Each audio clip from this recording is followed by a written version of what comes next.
August 20th, 1947, Palace of Justice, Nuremberg, Germany. 23 defendants stand in 2 rows as judges prepare to deliver verdicts that will define medical ethics for generations. These aren't battlefield commanders or concentration camp guards. 20 of them are physicians, men who took oaths to heal, men who published in prestigious journals, men who lectured at universities and treated patients and built reputations as experts in their fields. Today, 7 of them will receive death sentences. And when the verdict comes, when the judgment is read aloud in that packed courtroom with international observers and press watching every moment, these condemned doctors will say something that shocks everyone present. Not an apology. Not remorse, something else entirely.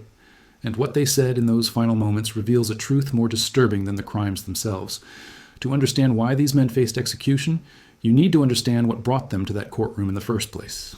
This was case number 1 of the subsequent Nuremberg proceedings. The first trial after the main international military tribunal concluded. The charges were unprecedented. Conducting medical experiments without consent, causing torture and death, turning concentration camp prisoners into research subjects. The world was watching because this trial would answer a question no court had ever seriously confronted. Can doctors be executed for doing research? The defendants had legal teams. They had arguments about military necessity and wartime conditions. They had documents showing official approval from the highest levels of Nazi government. They claimed they were trying to save German soldiers' lives. But prosecutors had something more powerful than legal arguments. They had the defendants' own records, lab reports, experiment logs, photographs. Documentation so detailed, so methodical, so clinically precise that it became a confession written in scientific notation. Let me show you what that evidence looked like. Because this isn't about vague accusations or eyewitness testimony that could be disputed. This is about doctors who documented every step of what they did and preserved those records as if they were proud of their work. And in a moment, you'll see why one particular set of experiments destroyed every defense the accused could offer.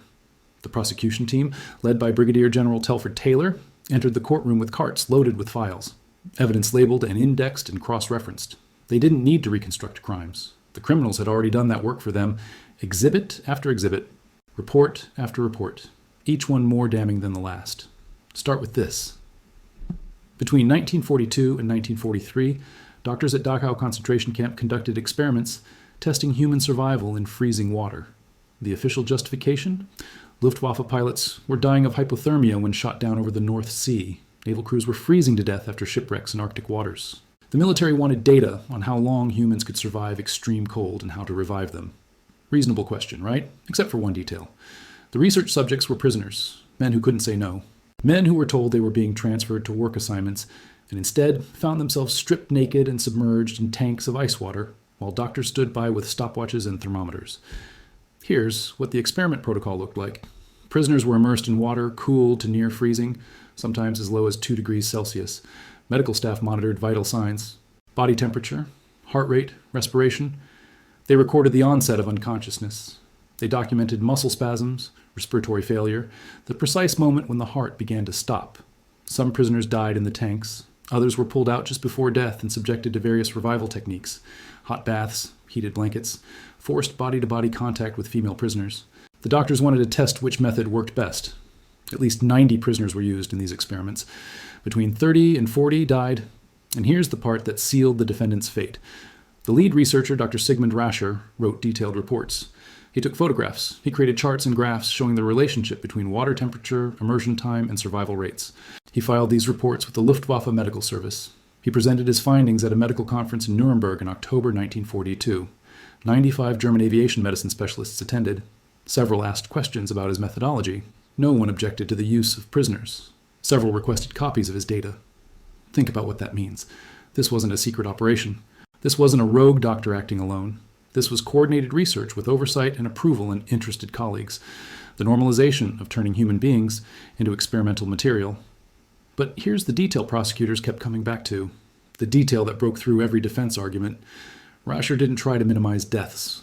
He pushed subjects to extremes specifically to see what would happen.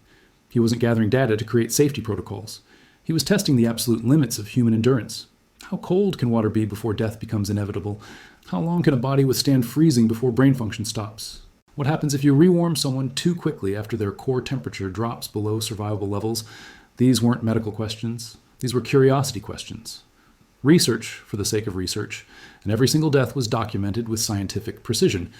The prosecution entered these reports as Exhibit 139. When defense attorneys saw them, several privately advised their clients to consider plea negotiations. The evidence was that damaging, but most defendants refused. They genuinely believed they'd done nothing wrong. And that belief is what made execution not just justified but necessary, because it revealed something beyond individual guilt.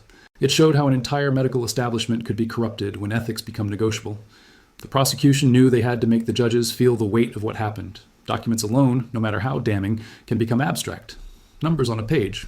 So they made a strategic decision that changed the trial's trajectory. They brought the experiments into the courtroom through survivor testimony in a way that made denial impossible. One witness, a Polish prisoner named according to trial records, multiple survivors testified, described his experience with such precise detail that several defendants visibly reacted. He testified that he was told he was being transferred to a work detail that would be easier than the quarry. He was brought to a medical building, which seemed promising. Medical facilities meant being indoors, away from the brutal outdoor labor that killed prisoners daily through exhaustion. He thought perhaps he'd be cleaning medical instruments or assisting with administrative tasks. Instead, doctors examined him. They measured his height and weight. They checked his teeth and listened to his heart. He thought this was a routine health screening. Then they told him to undress completely. They recorded his baseline body temperature using a rectal thermometer. They attached monitoring equipment. And only then, when he was restrained, did he realize what was about to happen. He described the moment of immersion, the shock of the cold so intense it felt like electricity, his body trying to gasp, but the cold constricting his chest, the desperate instinctive struggle to escape that the restraints prevented, the pain transitioning into numbness, the strange sensation of his thoughts becoming slower, fuzzier, as his core temperature dropped. He described watching the doctors through increasingly blurred vision. They weren't trying to help. They were observing, taking notes, adjusting equipment, discussing his vital signs with the detached interest of scientists observing a specimen. He lost consciousness. He woke hours later in excruciating pain as his body temperature rose again, shaking so violently he thought his bones would break, nauseated and confused, every nerve ending screaming.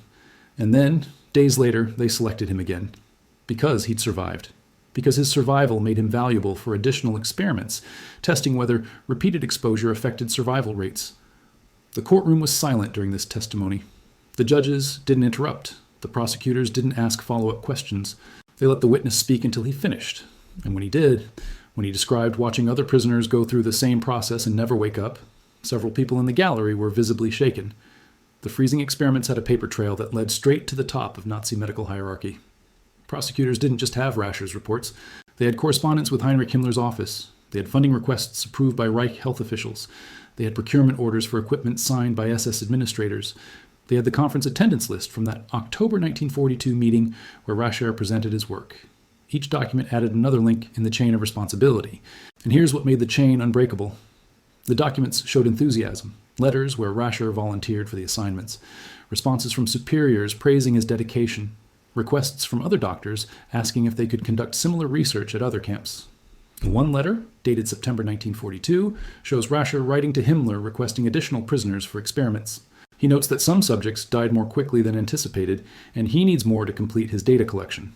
Himmler's response, written in the margin, simply says, "Approved. Supply what is needed." That exchange took 4 days. Request on the 12th, approval on the 16th. Efficient, bureaucratic, completely routine. As if Rascher had requested laboratory mice instead of human beings. The prosecution strategy was deliberate. They didn't overwhelm the court with every atrocity. They built a careful narrative showing how systematic the process was. How many people knew, how many people approved, how many people participated without objection. They called Dr. Franz Blaha to testify. Blaha was a Czech physician imprisoned at Dachau from 1941 to 1945. Unlike other witnesses who were victims, Blaha had been forced to work in the camp medical facilities. He saw the experiments from the inside. His testimony in January 1947 was devastating. He described how prisoners were selected, how they reacted when they realized what was happening, how long the screams lasted. He described the bodies afterward, rigid with cold, skin blue and gray, ice crystals sometimes visible in their hair and eyelashes. He described performing autopsies and finding massive internal damage, frozen organs, hemorrhaging, heart tissue destroyed by extreme temperature stress. But here's the part that changed the atmosphere in the courtroom. Blaha testified that Rascher and his assistants treated the experiments like any other research project. They discussed results over lunch. They debated methodology. When a prisoner survived an unusually long immersion, they were excited by the data point. When a prisoner died, they analyzed what factors contributed. Clinical, detached, professional. The defense tried to shake his testimony. They suggested his memory might be unreliable after years of imprisonment. They implied he might be exaggerating to punish his captors. Blaha's response was simple. He's a physician. He knows how to observe and document, and everything he witnessed is confirmed by the defendant's own records, already entered as evidence. The judges took extensive notes during this testimony. You could see it in their faces. This wasn't about legal technicalities anymore.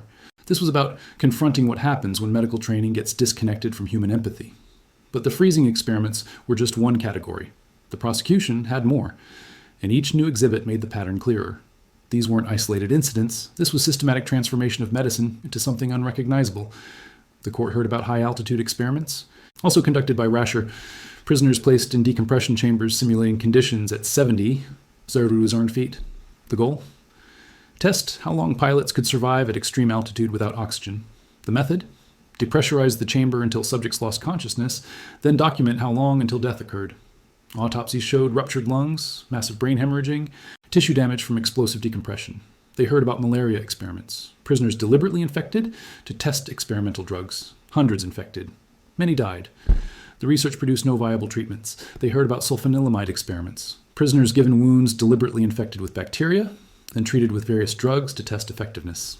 Wounds were contaminated with wood shavings and glass to simulate battlefield injuries.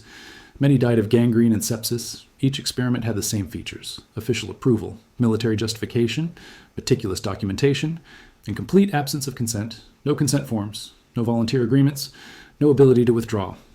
The defense attorneys faced an impossible task. How do you defend the indefensible? They tried multiple approaches. Each one collapsed under the weight of the evidence. First approach, military necessity. Defense attorney Dr. Robert Servatius argued that Germany faced existential threat. Total war. Thousands of soldiers dying from conditions the experiments were designed to address.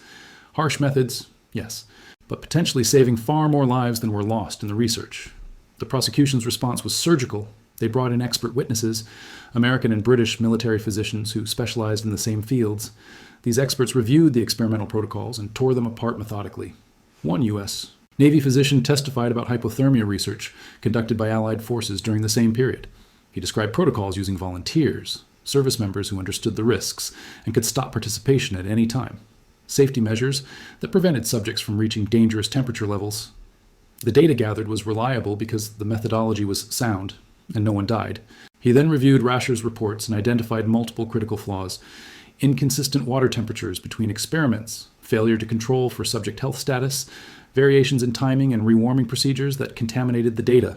The conclusion? The experiments weren't just unethical, they were bad science. Subjects died and the data couldn't even be trusted because the methodology was so flawed. So military necessity fails. The experiments didn't produce reliable information worth the cost in lives. Second approach, following orders.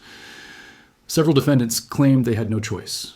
Refusing would have meant court-martial or worse. They were soldiers following commands in wartime. This argument worked for some lower-level personnel. Medical technicians who assisted but didn't design experiments received lighter sentences. But for senior doctors, the defense collapsed completely. Why? Because the evidence showed they volunteered. Rascher wrote letters requesting permission to conduct experiments. Other defendants competed for access to prisoners for their research. Conference presentations showed professional interest and career ambition, not reluctant compliance. These men weren't following orders under threat. They were pursuing advancement. The experiments generated publications, secured funding, boosted reputations. Third approach, scientific precedent. Defense attorneys pointed to historical examples of ethically questionable research in other countries. They noted that medical ethics standards were evolving and unclear in the 1940s. They argued that contemporary standards couldn't be retroactively applied to wartime research. The prosecution's response was devastating. They argued that certain principles aren't matters of evolving standards. They're fundamental human rights: the right to control your own body, the right not to be tortured, the right not to be killed for someone else's research curiosity. These rights don't depend on written codes or international treaties. They're inherent to human dignity. And here's where the prosecution made their most powerful argument.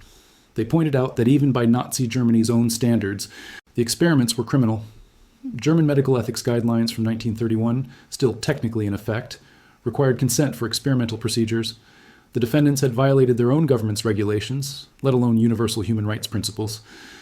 By spring 1947, the defense had exhausted its options. The evidence was too complete, the documentation too thorough. The defendants' own records had built an airtight case against them. The tribunal adjourned in July 1947 to deliberate. Weeks passed while judges reviewed thousands of pages of evidence. They consulted legal scholars. They drafted opinions explaining their reasoning.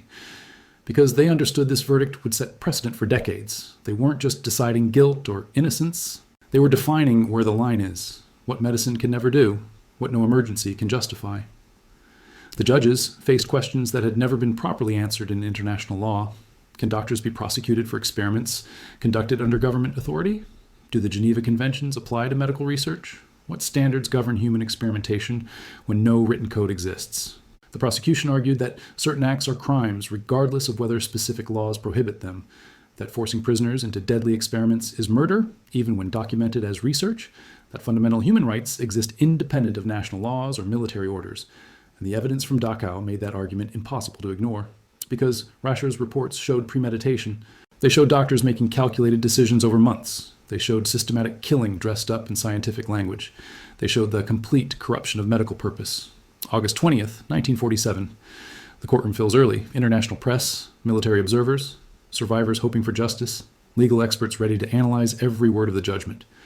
The defendants sit in 2 rows, faces tense, knowing that some of them will likely face execution. Judge Walter Beals, presiding judge of the tribunal, enters at 9:30 a.m. The room falls silent. Beals is methodical, careful. He's been a judge for decades, and he knows the weight of what he's about to deliver. The judgment begins with jurisdictional matters, establishing that crimes against humanity can be prosecuted even when committed by nationals against their own citizens, that wartime conditions don't create immunity for atrocities, that medical professionals bear special obligations that military service can't override. Then the judgment shifts to specific experiments, and when it reaches the freezing experiments, the language becomes sharp and unambiguous. The tribunal doesn't just find guilt, it explains in detail why these acts represent something beyond ordinary war crimes. The judgment states that the experiments lacked any possible justification, that consent wasn't merely absent, but was deliberately eliminated because researchers needed powerless subjects. That deaths weren't accidental but expected outcomes that researchers documented without intervention, that the entire process showed calculated indifference to human suffering. The judges emphasize a specific finding. The researchers weren't trying to minimize harm while gathering necessary information. They were pushing subjects to extremes specifically to observe the results, testing limits, not developing treatments, and that distinction transformed research into murder. But here's what the judgment does next, something unprecedented, something that will reshape medical ethics forever. The tribunal establishes 10 principles that must govern all human experimentation. These principles will become known as the Nuremberg Code, and they begin with one absolute requirement stated in the clearest possible terms. The voluntary consent of the human subject is absolutely essential, not preferred when circumstances allow, not ideal, but sometimes impractical. Essential, always, no exceptions. The judgment explains that this principle isn't new legal theory, it's recognition of fundamental human dignity, that your body belongs to you, that no researcher, regardless of credentials or intentions, can use you for experiments without your informed voluntary agreement. The tribunal traces this principle directly to the evidence from Dachau. They cite specific reports, specific death counts.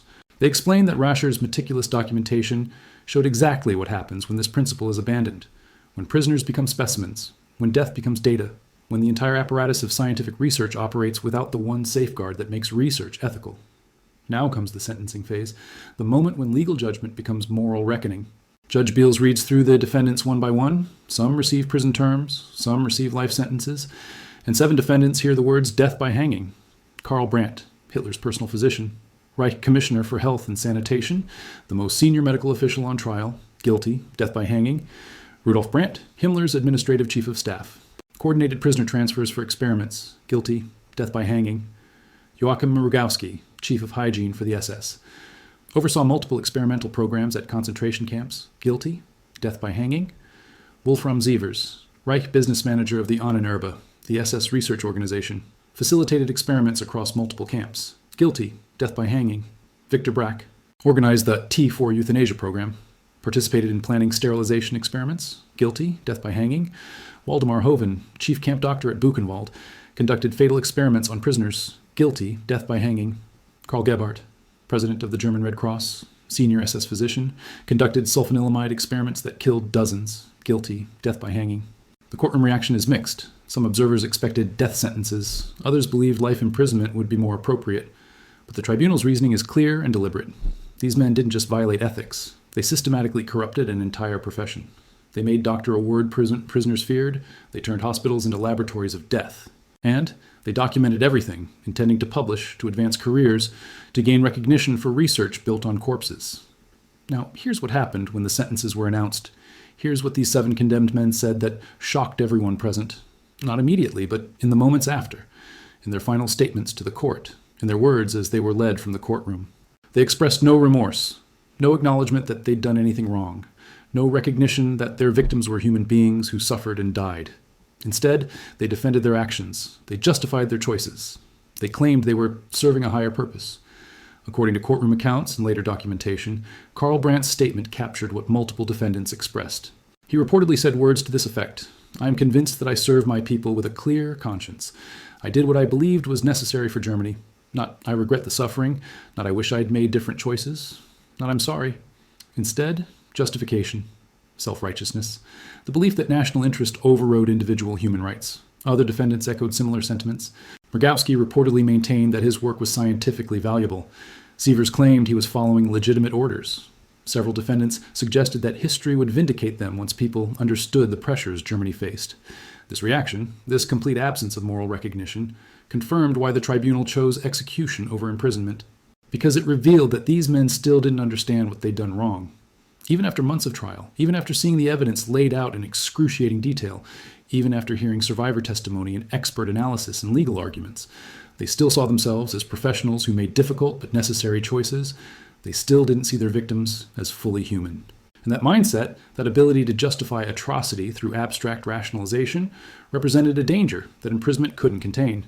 These men had corrupted medical ethics so thoroughly that they couldn't even recognize the corruption. They'd reduced human beings to experimental materials so completely that they couldn't reconstruct the moral framework that should have prevented it. The tribunal understood something crucial. Some crimes don't just harm individuals, they poison entire systems of thought. They make the unthinkable seem reasonable. They normalize atrocity by addressing it in professional language. Executing these 7 men sent a message that imprisonment couldn't convey. It drew a bright line and said, "Cross this boundary and there's no way back." Corrupt medicine this thoroughly, and the penalty is absolute. June 2nd, 1948. Landsberg Prison. The executions are carried out. But here's why this matters now. Why a trial from 1947 and executions from 1948 still shape every medical interaction you have today. The Nuremberg Code didn't just punish past crimes. It built a framework that governs all modern medical research. Every clinical trial you might participate in traces its ethical requirements back to that courtroom in Nuremberg. Every consent form you sign before a medical procedure exists because prosecutors laid Rascher's reports on a table and forced the world to confront what medicine looks like without consent. Let me show you the direct connections. When you participate in a research study, someone explains the risks and benefits in detail. That's required by regulations that stem directly from the Nuremberg Code. When you're told you can withdraw from a study at any time without penalty, that protection exists because the tribunal established that participation must be voluntary at every stage, not just initial enrollment. When institutional review boards evaluate research protocols before they're approved, examining whether risks are justified and whether consent procedures are adequate, that entire oversight system exists because the Nuremberg judges decided that medical research needs external ethical review.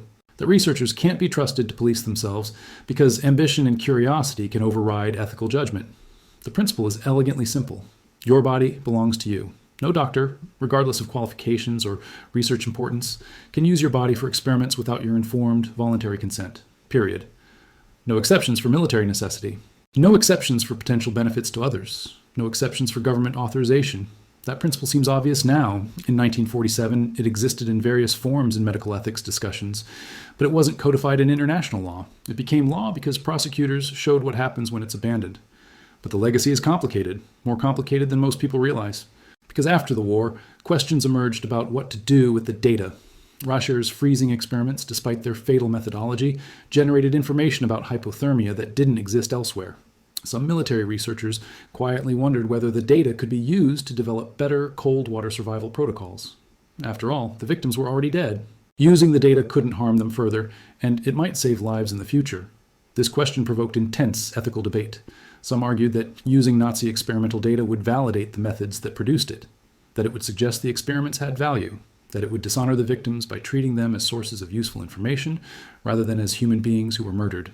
Others argued that refusing to use data that might save lives was itself unethical, that the victims were already dead and couldn't be helped. that preventing future deaths by using available information honored their suffering more than burying the data accomplished. The resolution? Most medical journals and institutions refused to publish or legitimize Nazi experimental data. The consensus became that the methodology was so flawed and so unethical that any resulting data was tainted beyond use. But some information did quietly circulate in military medical research circles. The debate continues in medical ethics courses to this day. What do you do with knowledge gained through atrocity? The Nuremberg doctors' trial also established something broader than specific consent requirements.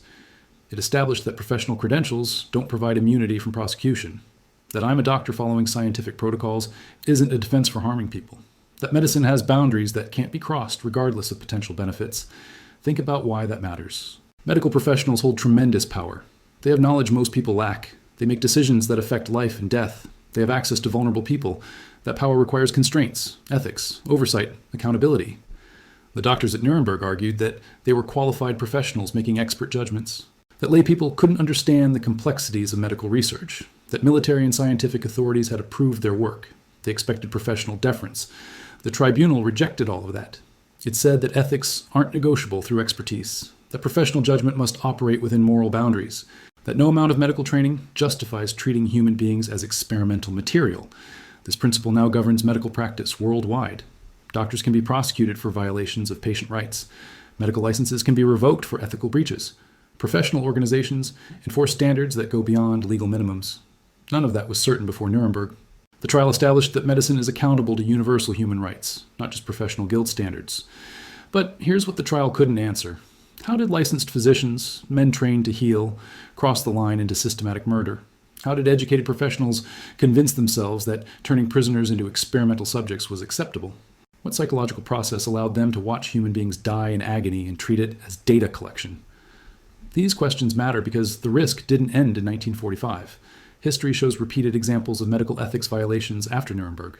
The Tuskegee syphilis study in the United States, radiation experiments on unwitting subjects during the Cold War, forced sterilization programs in multiple countries.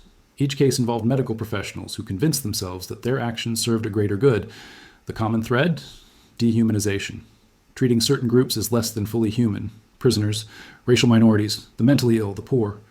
Once you classify people as other, once you see them as different from yourself, ethical constraints weaken. It becomes easier to justify using them for purposes they didn't choose. The Nuremberg Code attempts to prevent this through absolute requirements. Consent can't be bypassed because subjects belong to a particular group.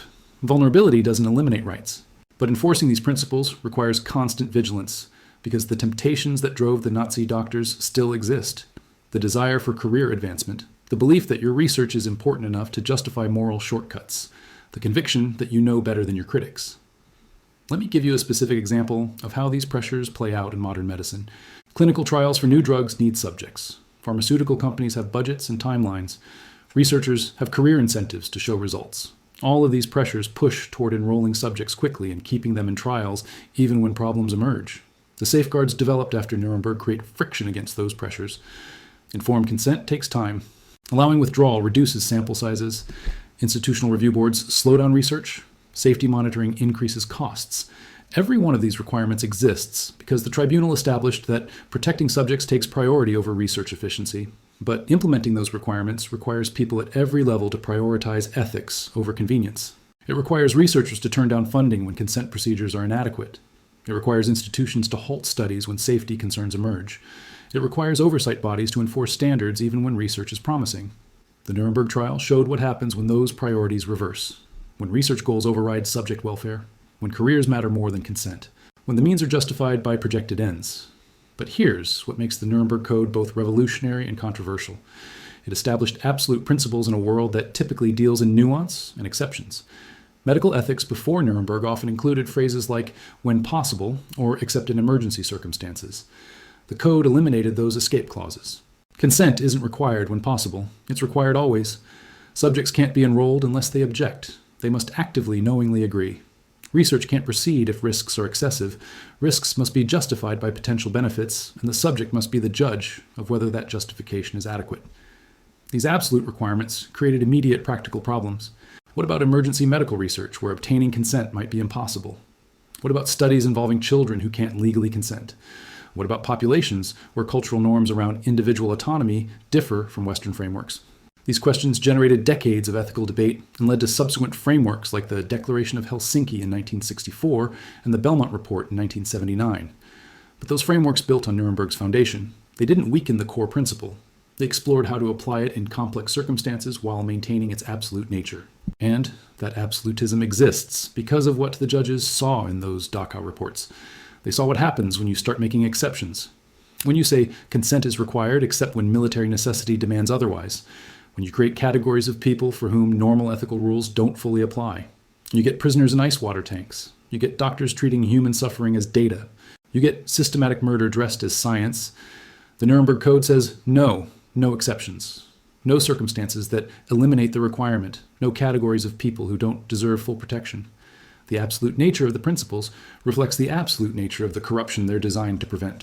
7 men were executed because they crossed boundaries so fundamental that the tribunal decided death was the only proportionate response. Those 7 deaths sent a message that still resonates. Medical research has limits. Professional credentials don't justify human rights violations. Science without ethics is just systematic cruelty.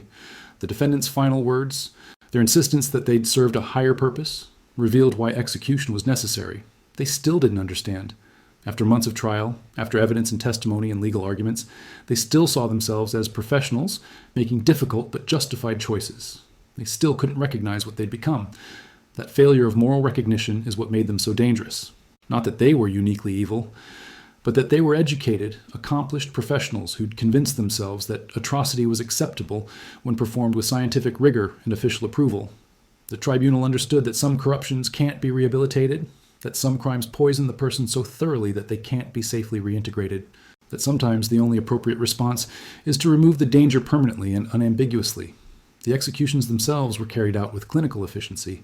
The same cold precision the doctors had applied to their experiments was now applied to their punishment. There's a certain symmetry in that. They reduced their victims to experimental subjects. Their own executions reduced them to case numbers in a legal proceeding. But the aftermath was complicated. Medical communities in various countries reacted differently. Some embraced the Nuremberg Code immediately. Others resisted, arguing that it would hamper legitimate research. Some medical schools incorporated the trial into ethics training. Others barely mentioned it. In Germany, the medical profession had faced a reckoning that took decades. How many doctors had known about the experiments? How many had participated in smaller ways? How many had simply looked away? The truth was uncomfortable. The corruption had spread far beyond the 23 defendants at Nuremberg. Universities that had employed the condemned doctors had to decide what to do with their legacy. Should their publications be retracted? Should their contributions to medical knowledge be acknowledged or erased? Should students be taught that these men made valuable discoveries before they became war criminals? Or should their entire careers be treated as tainted? Different institutions made different choices, but the broader pattern was clear. The medical profession had to rebuild trust, had to demonstrate that it understood what had gone wrong, and had systems in place to prevent recurrence. That rebuilding process shaped modern medical education. Ethics isn't a separate subject taught in isolation anymore. It's integrated throughout medical training. Students learn about informed consent alongside anatomy. They study the Nuremberg trial when learning about research methodology. They examine case studies of ethical failures throughout their education. Because the lesson of Nuremberg isn't just don't conduct deadly experiments on prisoners. It's deeper than that.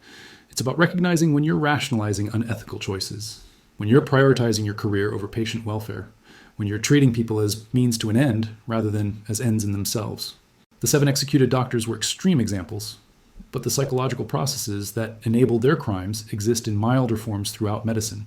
The temptation to cut corners on consent when you're busy, the tendency to downplay risks when you want subjects to enroll, the impulse to continue a study even when problems emerge because you've invested so much effort. Nuremberg established that these temptations must be resisted absolutely, that the correct response to pressure is to stop, not to compromise ethics, that losing funding or delaying research or failing to achieve your goals is infinitely preferable to harming people. So here's what we're left with. The Nuremberg doctors' trial wasn't just about punishing individuals, it was about defining what medicine is and what it can never be. It was about establishing that healing professions have special obligations precisely because they have special power. It was about saying clearly and permanently that consent isn't a courtesy, it's a requirement. That vulnerable people have the same rights as everyone else. That no research goal justifies treating human beings as expendable. Every protection you have when you interact with medical research exists because 7 men climbed gallows stairs in 1948, because prosecutors built a case showing that medicine without ethics is murder, because judges had the courage to say that some professional decisions merit execution. The freezing experiments at Dachau were meticulously documented. That documentation became a death warrant. The 7 condemned doctors insisted they'd served a higher purpose. That insistence confirmed why execution was necessary, because it showed they'd corrupted their moral framework so completely that they couldn't recognize their own crimes even when confronted with overwhelming evidence. And that recognition, that moment when the tribunal understood these men were beyond rehabilitation, changed medical ethics forever. It established that certain boundaries are absolute, that no circumstance, no emergency, no potential benefit can justify forced experimentation on human subjects, that medicine must answer to universal human rights, not national interests or research priorities. The question the trial asks us today is simple but profound. Where are the boundaries in your field? What lines should never be crossed, regardless of projected benefits? What makes something so fundamentally wrong that no justification can excuse it? Medicine answered that question in 1947. Forced experimentation crosses the line. Treating human beings as experimental material crosses the line. Prioritizing data collection over subject welfare crosses the line. And crossing that line merits the ultimate penalty because allowing it suggests the boundary might be negotiable under the right circumstances. It's not. The Nuremberg Code established that. 7 executions reinforced it. And every medical ethics framework since then is built on that foundation. So, if you're interested in more deep dives into historical trials, war crimes proceedings, and the legal frameworks that shape modern justice, I'd genuinely appreciate if you'd subscribe. It helps the channel grow and lets me know you want more content analyzing the moments that defined our current ethical and legal systems. And here's the question I want you to think about. Drop a comment with your answer. Do you think the death penalty was appropriate for these crimes, or would life imprisonment have been sufficient? Should doctors who conduct experiments without consent face execution, or is that punishment too extreme regardless of harm caused? Because this isn't just historical debate.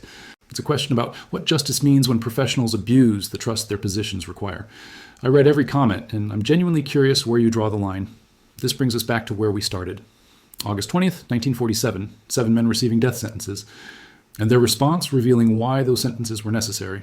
They didn't express remorse because they genuinely didn't believe they'd done anything wrong. Not in the moment of their crimes, not during months of trial, not when facing execution. That consistency of belief showed how thoroughly they'd corrupted their own moral frameworks. And that's the warning Nuremberg sends forward through time. It's not that evil people do evil things. It's that ordinary people, educated professionals, individuals with families and accomplishments and normal human qualities can convince themselves that atrocity is acceptable when performed for the right reasons. The Nazi doctors weren't monsters. They were careerists. They were ambitious researchers. They were men who prioritized advancement over ethics and convinced themselves that serving the state justified eliminating individual rights. That capacity for rationalization still exists. The structures designed to prevent it, informed consent, institutional review boards, ethics training, whistleblower protections, exist because Nuremberg showed what happens without them. 7 executions drew the line. Thousands of pages of medical ethics frameworks maintain it. Millions of researchers working under those constraints honor it daily by choosing ethics over convenience. And when you sign a consent form for a medical procedure or research study, you're exercising rights that exist because prosecutors had the courage to demand execution for doctors who eliminated those rights. Because judges had the courage to impose those sentences. Because the world had the courage to say that medicine has absolute boundaries that no circumstance can justify crossing. That's the legacy. That's why it matters. That's why 7 death sentences in 1947 still protect you today. I'll see you in the next one.